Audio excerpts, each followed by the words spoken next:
Nggak tenang itu kan perkaranya bisa karena berbuat maksiat. Ya, orang berbuat maksiat, berbuat salah itu pasti nggak tenang. Maksiat itu sudah otomatis menyalahi ketentuan Allah, atau karena mohon maaf ya terlalu banyak terbawa oleh urusan dunia sehingga kehidupannya dipaksa untuk mengerjakan berbagai aktivitas duniawi yang membuat dia terasa lebih sibuk, capek, lelah, sehingga tidak mendapatkan ketenangan yang dimaksudkan, sehingga lupa dengan urusan akhirat, lupa dengan ibadah. Ya, dia bekerja formal, benar, dia nggak menyalahi aturan, dia nggak korupsi, tapi dia berangkat dari gelap, pulang gelap lagi, menempuh perjalanan, kerja lagi, kena kemacetan. Nah itu potensial akumulasi ini menimbulkan kepenatan, kegelisahan, capek, lelah, sehingga muncul pencarian-pencarian. Nah itulah dunia. Di tubuh kita kan ada 3 bagian. Ya, ada fisik di bagian luar, kemudian ada akal, ya di pikiran, yang ketiga itu ada hati, ada jiwa spiritual. Masing-masing harus mendapatkan porsinya. Kalau dia misalnya ya makan, minum, kerja, aktivitas, olahraga, akalnya dipakai, dia baca dan sebagainya, tapi rohnya nggak pernah diberikan porsinya. Dia nggak pernah ibadah, nggak pernah sholat, nggak pernah baca Quran dan sebagainya.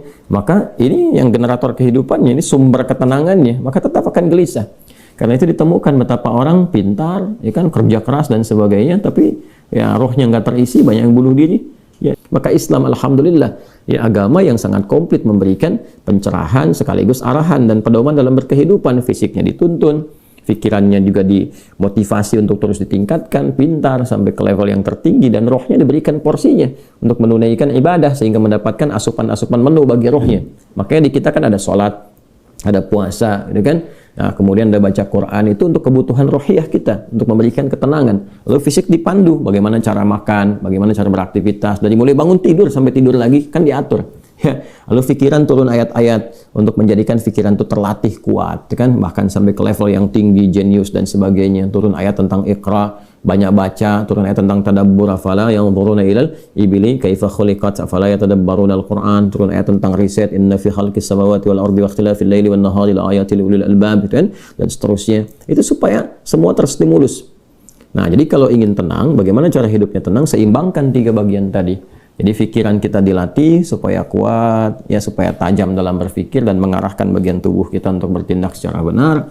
Tubuh ini dilatih ya dengan berolahraga, makan yang benar. Ayat-ayatnya banyak sekali. Ya ayyuhan nasu kulu mimma fil ardi halalan thayyibah. Hai orang-orang, hai manusia semuanya, hai orang-orang, hai manusia, silahkan engkau makan sesuai dengan porsi kebutuhan dari yang halal, sumber yang halal, cari yang menyehatkan. Itu di Al-Baqarah 168.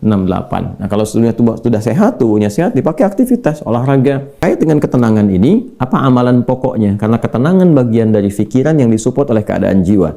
Ya, intinya di kolbu, ketenangan itu intinya di kolbu. Jadi kalau kolbunya nggak tenang, hatinya nggak nyaman, hatinya nggak tenang, itu kebawa ke pikiran.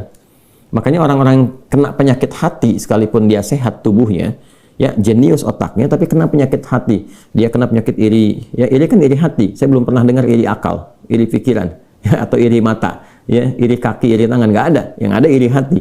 Ya, dengki misalnya, ria, itu penyakit hati semua. Makanya orang dengki, orang hasad itu pasti hidupnya nggak tenang. Ya, orang berilmu, tapi dia kena penyakit hati, iri kepada orang berilmu yang lain, itu nggak tenang hidupnya. Ya kan? Orang kaya, tapi dia pendengki, kaya terhadap dirinya sendiri, ya, dan dia dengki dengan kekayaan orang lain, itu gak akan tenang. Dia terus pikirin bagaimana melampaui orang itu, bagaimana supaya dia celaka dan sebagainya. Itu yang sangat berbahaya. Maka untuk menenangkan diri itu, amalan-amalannya tidak ada yang lain kecuali meningkatkan ibadah, meningkatkan amal soleh, meningkatkan ketaatan.